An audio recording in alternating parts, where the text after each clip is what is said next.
Guys, welcome back to my channel Bansal biology. आज का जो ये वीडियो है इसमें हम देखने वाले हैं 43 ऐसे टॉपिक्स जो कि आपको सीएसआई या नेट अगर आप देने वाले हैं जनवरी का तो आपको जरूर पढ़ने चाहिए। भले ही आप इस सीएसआई की प्रिपरेशन पहले से करते आ रहे हैं, यानी कि आपकी अच्छी खासी प्रिपरेशन है या आपकी ठीक ठाक प्रिपरेशन है, या आप सोच रहे हैं यार अटेम्प्ट तो देना चाहिए, अगर हमारे पास एक बहुत अच्छा खासा मौका है तो हमें अटेम्प्ट देना चाहिए। इन एनी कंडीशंस आपको ये 43 टॉपिक्स जो है जरूर करके जाने चाहिए। अब मैं आपको यहाँ पे बता दूं, आपके पास 43 डेज है और 43 टॉपिक्स मैं आपको बताने वाली हूँ। तो ऐसा नहीं है कि आपको एक टॉपिक में एक ही दिन लगेगा। ऐसा हो सकता है कि आपको एक टॉपिक में 2 दिन लग जाए, एक टॉपिक में 3 दिन लग जाए, और ऐसा होगा कि 3-4 टॉपिक्स आपके एक दिन में ही हो जाए, तो वो आपका आराम से चलेगा। लेकिन यहाँ पर मैं आपको इम्पोर्टेंट 43 टॉपिक्स बताने वाली हूँ। ये सारे टॉपिक्स आए कैसे हैं? ऑब्वियसली प्रीवियस ईयर पेपर्स का जो रिसेंट पेपर्स है उनके एनालिसिस से आए हैं, उस उधर से क्वेश्चन ज्यादा आते हैं या फिर इस बार आने की संभावना है, इस बेसिस पे ये वीडियो है। सो आई होप आपको इससे बहुत अच्छे से समझ में आ जाए। So let's get start with the lecture. अगर हम यहाँ पे सबसे पहली यूनिट की बात करें तो सबसे पहली यूनिट होती है अपनी बायोकेमिस्ट्री। बायोकेमिस्ट्री से अगर मैं बताऊंगी आपको तो सबसे पहला टॉपिक है एंजाइम्स। एंजाइम्स जो है वो बायोकेमिस्ट्री में एक ऐसा पार्ट है, पूरा सब टॉपिक है एंजाइम्स का, और वो मैं आपको बोलूंगी कि आप जरूर करके जाइए। Enzymes topic, enzyme kinetics, enzymes वाला टॉपिक आपको जरूर करके जाना चाहिए, जिसमें एंजाइम काइनेटिक्स आता है, एंजाइम रेगुलेशन आता है, enzyme mechanism of enzyme catalysis और आइसो एंजाइम्स आते हैं। ये सारा टॉपिक आपको जरूर करके जाना चाहिए। नेक्स्ट जो मैं आपको बोलूंगी मेटाबॉलिज्म वाला पार्ट आपको जरूर करके जाना चाहिए बायोकेमिस्ट्री का। मेटाबॉलिज्म में किस किस का मेटाबॉलिज्म होता है? कार्बोहाइड्रेट्स का, लिपिड्स का, अमाइनो एसिड का, न्यूक्लियोटाइड का, विटामिन का। ये टॉपिक हाँ मुझे पता है, रटना पड़ता है, याद करना पड़ता है, लेकिन अगर आपसे हो सकता है तो आप ये जरूर करके जाइए। अगर आपको लगता है कि आपसे नहीं हो सकता है तो आप कार्बोहाइड्रेट वाला एटलीस्ट करके जाने का ट्राई कीजिए, बट आई वुड सजेस्ट कि ये वाला जो होता है ये टॉपिक भी आप जरूर करके जाइए। इसके बाद अगर हम बात करें प्रोटीन्स की, प्रोटीन्स यानी कि अमाइनो एसिड, प्रोटीन्स के स्ट्रक्चर, उसमें रामाचंद्रन प्लॉट, जितना भी प्रोटीन का पार्ट है ये पूरा आपको करके जाना चाहिए। सिर्फ प्रोटीन्स की बात करूं मैं, प्रोटीन्स के स्ट्रक्चर, अमाइनो एसिड्स के बारे में, अमाइनो एसिड ज्विटर आयन के बारे में, पीके वैल्यू, ये सब, और उसी के साथ साथ रामाचंद्रन प्लॉट, ये प्रोटीन्स का पार्ट हमने बात किया। उसके बाद अगर हम यहाँ पे देखें तो चौथा टॉपिक है बायोकेमिस्ट्री में से कार्बोहाइड्रेट। जो कार्बोहाइड्रेट का पार्ट होता है, ग्लूकोज, माल्टोज, ये सारा जो कार्बोहाइड्रेट का पार्ट होता है उनका स्ट्रक्चर किस तरीके से होता है ये, यानी कि इन शॉर्ट आपको बायोकेमिस्ट्री से टोटल 4 टॉपिक करना है: enzymes, metabolism, proteins and carbohydrates. इसमें हो सकता है कि आपको थोड़ा सा ज्यादा टाइम लग जाए, लेकिन ये आपको करके जाना चाहिए, वर्थ इट होगा। आपको एक टॉपिक में हो सकता है 1 दिन लगे, 2 दिन लगे, लेकिन आप जरूर करके जाइएगा अगर आपसे हो पा रहे हैं, क्योंकि ये बहुत इंपॉर्टेंट है। अगर हम यहाँ पे नेक्स्ट पे चले तो नेक्स्ट यूनिट आती है अपनी cell biology, that is unit number 2। इस यूनिट से मैं आपको 3 टॉपिक्स बताने वाली हूँ जो कि बहुत इंपॉर्टेंट है। पहला है प्लाज्मा मेम्ब्रेन। प्लाज्मा मेम्ब्रेन वाला जो पार्ट है वो बहुत इंपॉर्टेंट है कि प्लाज्मा मेम्ब्रेन का जो स्ट्रक्चर होता है, बाई लेयर स्ट्रक्चर होता है, किस तरीके से प्लाज्मा मेम्ब्रेन का स्ट्रक्चर बनता है, पूरा आपको जो बाई लेयर से रिलेटेड है ना, प्लाज्मा मेम्ब्रेन से रिलेटेड, वो आपको जरूर करके जाना चाहिए, सिर्फ प्लाज्मा मेम्ब्रेन के स्ट्रक्चर वगैरह के पॉइंट ऑफ व्यू से। After that protein targeting, second topic है प्रोटीन टारगेटिंग में कैसे कि जो प्रोटीन बनता है उसकी अलग अलग ऑर्गेनेल्स में टारगेटिंग होती है, ईआर में, गोल्जी में, लाइसोसोम में, प्लाज्मा मेम्ब्रेन में, माइटोकॉन्ड्रिया में, वो तो टारगेटिंग कैसे होती है वो पूरा प्रोसेस आपको जरूर करके जाना चाहिए। सीएसआईआर के सिलेबस में आपको वो चीज ऐसे डिफाइनिंग करके नहीं मिलेगी, लेकिन मैं आपको बता रही हूँ प्रोटीन टारगेटिंग टॉपिक है, इससे रिलेटेड सारे वीडियोस आपको मेरे चैनल पे मिल जाएंगे। Third topic is regulation of cell cycle, कि सेल साइकिल को किस तरीके से रेगुलेट किया जाता है। यहाँ पर साइक्लिन, सीडीके के जो भी रोल्स आते हैं, P53, P21, वो सारे रोल्स आपको जरूर पढ़ के जाने चाहिए, क्योंकि इसमें से क्वेश्चन बनता है। तो ये 3 टॉपिक्स अगर मैं बोलूँ आपके सेल बायोलॉजी से बहुत अच्छे से होने चाहिए। अगर आप सोच भी रहे हैं कि सेल बायोलॉजी नहीं करनी तो ये 3 टॉपिक्स ट्राई कीजिएगा करके जाने का।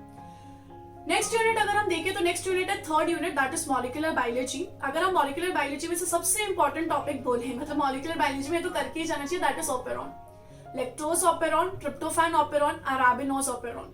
तीनों टॉपिक्स आप जरूर करके जाएगा, डोंट मिस दैट टॉपिक। वैसे तो ये जो ऑपेरॉन वाला टॉपिक है ये सीएसआईआर के सिलेबस में आपको यूनिट 2 में दिख जाएगा, लेकिन वैसे वो यूनिट 3 का पार्ट होता है, तो आप इसको अच्छे से करके जाइए।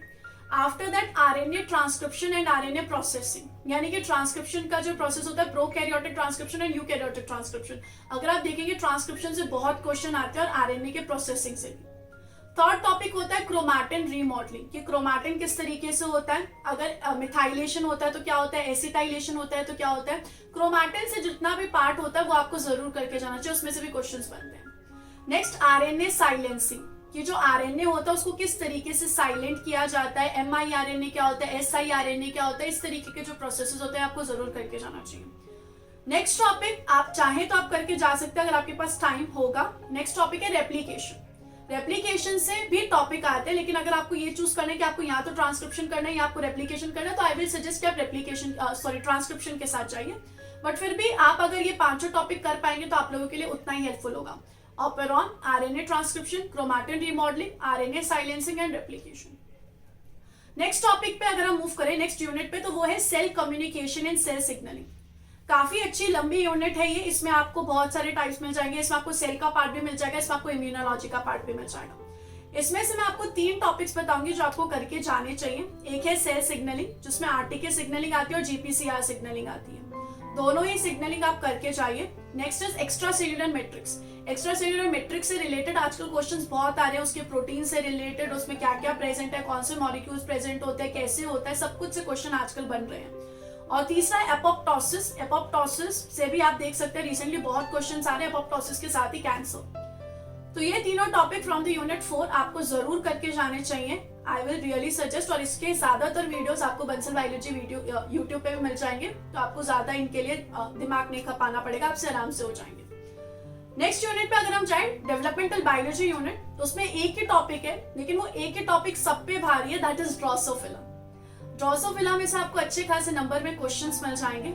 आई विल सजेस्ट कि आप ड्रोसोफिला जरूर करके जाइए, बहुत इंपॉर्टेंट टॉपिक है, आपको जरूर करके जाना चाहिए। अगर आपने ड्रोसोफिला ही कर लिया ना, आपके आराम से number of questions developmental biology से बन जाएंगे। ड्रोसोफिला टॉपिक छोटा नहीं है, बहुत बड़ा टॉपिक है, तो आप इसको आराम से टाइम दीजिए, लेकिन इसको जरूर करके जाइए। नेक्स्ट अगर हम यहाँ पे बात करें प्लांट फिजियोलॉजी यूनिट जो है, प्लांट फिजियोलॉजी यूनिट से आपको क्या क्या करना चाहिए, तो फाइटो हार्मोन्स। फाइटो हार्मोन्स यानी कि हार्मोन्स जितने भी ऑक्सिन, जिब्रेलिन, साइटोकाइनिन, सब आपको हार्मोन्स करके जाने चाहिए। उसके अलावा नाइट्रोजन फिक्सेशन, नाइट्रोजन जो फिक्स किया जाता है उसका पूरा टॉपिक है, वो करके जाना चाहिए। उसके अलावा यहाँ पे 4 टॉपिक्स और है, बहुत छोटे छोटे टॉपिक्स है, ये आप एक दिन में भी निपटा सकते हैं। That is C2 cycle, C3 cycle, C4 cycle and camp cycle. ये चारों भी आपको जरूर करके जाना चाहिए। इसके बाद अगर हम यहाँ पे देखें तो एनिमल फिजियोलॉजी नेक्स्ट यूनिट आती है। एनिमल फिजियोलॉजी में से थोड़ा सा बताना मुश्किल हो जाता है कि आपको क्या क्या करके जाना चाहिए, लेकिन फिर भी 3 ऐसे टॉपिक मैंने निकाले हैं जिसमें से क्वेश्चंस लगभग आते ही आते हैं। सबसे पहला है एंडोक्राइन सिस्टम। एंडोक्राइन सिस्टम यानी कि एनिमल हार्मोन्स, जितने भी हार्मोन्स आते हैं अपने TH, TSH, GH, जितने भी हार्मोन्स है सारे हार्मोन्स। उसके साथ साथ एक्शन पोटेंशियल। एक्शन पोटेंशियल आपको नर्वस सिस्टम का ये पार्ट है, एक्शन पोटेंशियल जनरेट होता है वो वाला पार्ट।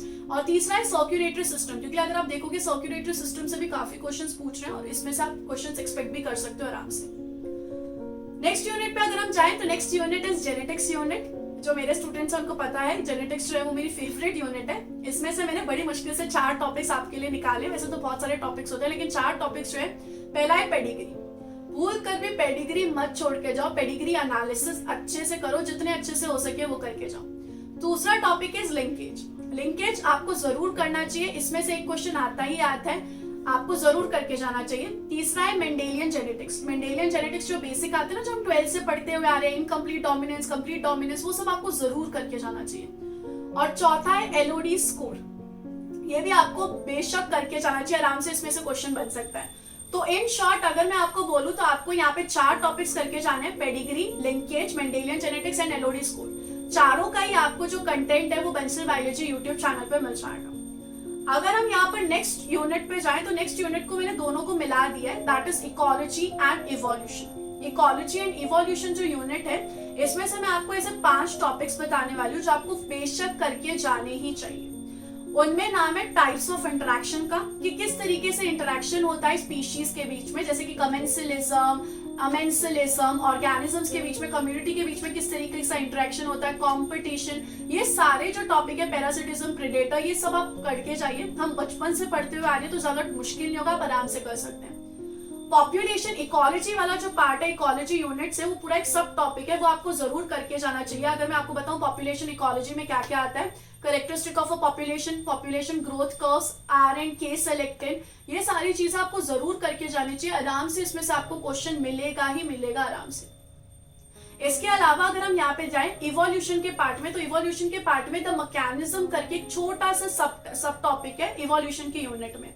यहाँ पर द मैकेनिज्म में आपको दिखेंगे पॉपुलेशन जेनेटिक्स, हार्डी वेनबर्ग कभी स्किप मत करना, gene pool, gene frequency, natural selection, migration, allopatry, adaptive radiation, ये सब भूल के भी स्किप मत करना, जरूर करके जाना। द मैकेनिज्म वाला जो छोटा सा पार्ट है वो।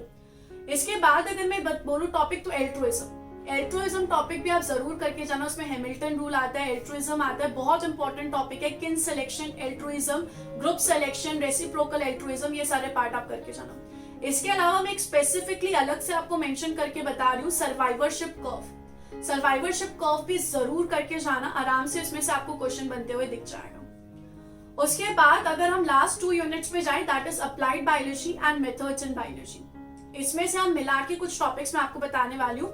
एक है रिस्ट्रिक्शन एंजाइम, बहुत इंपॉर्टेंट टॉपिक है रिस्ट्रिक्शन एंजाइम, बहुत ज्यादा इंपॉर्टेंट टॉपिक है, मत छोड़ के जाना। इजी क्वेश्चंस आते हैं, अगर आप रीसेंट क्वेश्चंस देखोगे ना, अगर आपको इसका कॉन्सेप्ट पता है ना, आप आराम से रिस्ट्रिक्शन एंजाइम के क्वेश्चंस को सॉल्व कर सकते हैं। That is restriction endonuclease enzyme किस तरीके से कट करता है, क्लोनिंग वेक्टर कैसे होता है। अगर आपको बेसिक भी अगर आप इनके बारे में पढ़ के गए ना, आप आराम से क्वेश्चंस कर लोगे।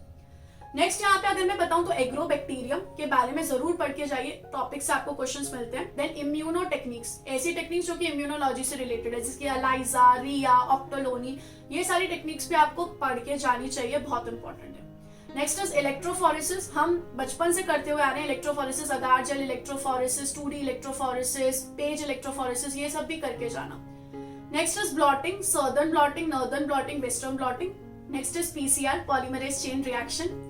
उसके अलावा है race technique, AFLP and RFLP, FRAP technique and RAPD technique. ये सारे जो टॉपिक्स है, कुल मिला के ये जो टॉपिक्स है 43 टॉपिक्स है, जिनमें आप देख सकते हैं कि कुछ टॉपिक्स तो आप 5-6 टॉपिक्स एक दिन में कर सकते हैं, कोई दिक्कत वाली बात नहीं होगी। और किसी किसी टॉपिक को करने के लिए, क्योंकि वो सब टॉपिक है तो उसमें आपको टाइम लग जाएगा, नियर अबाउट एक टॉपिक को आपको 2 दिन 3 दिन लग सकते हैं। तो उसी हिसाब से ये टॉपिक्स बनाए गए हैं, और ये टॉपिक्स इसी तरीके से बनाए गए हैं जिसमें से क्वेश्चंस आराम से आते हैं, जो आपकी जो प्रिपरेशन है उसको बूस्ट कर सकती है। आपने प्रिपेयर कर लिया, अब आपके पास टाइम है, आप सोच रहे थे कौन कौन से टॉपिक्स पढ़े, भाई ये टॉपिक पढ़ के जाओ। आप पेपर देने वाले हैं CSIR नेट का, सोचा तो है देना, लेकिन इतने अच्छे से प्रिपेयर नहीं किया, भाई ये पढ़ के जाओ, आपको बहुत हेल्प करेगा। आपका जो एग्जाम में मार्क्स है वो आराम से बूस्ट होगा। लेकिन शर्त क्या है कि आप अच्छे से इनको पढ़ के जाइए, इनके प्रैक्टिस क्वेश्चन सॉल्व कीजिए, इनका रिवीजन करके जाइए और प्रीवियस ईयर क्वेश्चन सॉल्व करके जाइए। अगर आपको ये टॉपिक अच्छे से आता है तो आपको डेफिनेटली ये टॉपिक जो है वो हेल्प देगा। तो आई होप गाइस कि आप इस पे अमल करेंगे, अच्छे से इन टॉपिक्स को पढ़ेंगे, और आपको all the best for your preparation. I hope guys कि आपका जो CSIR का पेपर है जनवरी का बहुत अच्छा जाए। Thank you so much guys for watching this video. Don't forget to subscribe my channel and share this video with all your friends. Thank you so much guys. Bye bye. Take care.